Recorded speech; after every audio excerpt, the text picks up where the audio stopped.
Kawasaki KDX 220ហើយម៉ូតូអាមេរិកម៉ូតូស្អាតខាងស្អាតស៊ីម៉ង FF2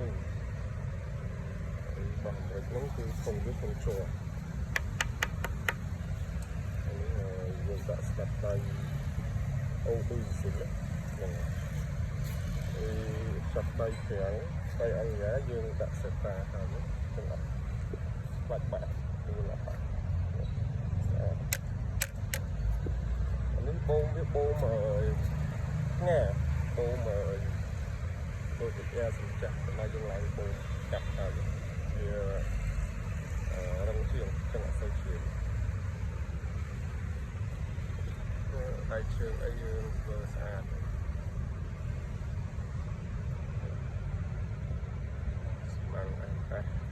សិនអីស្អាត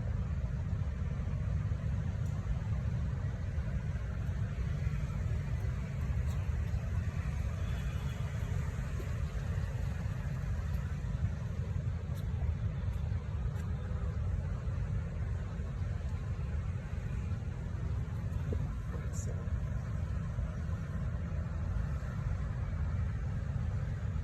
្អាតកង់អីមកថ្មីថ្មីទៅទៅស្នៃFF2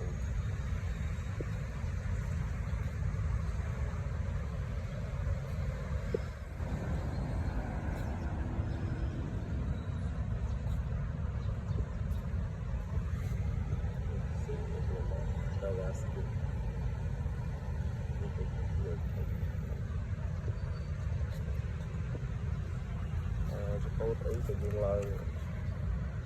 អូតអីសេតាស្អាត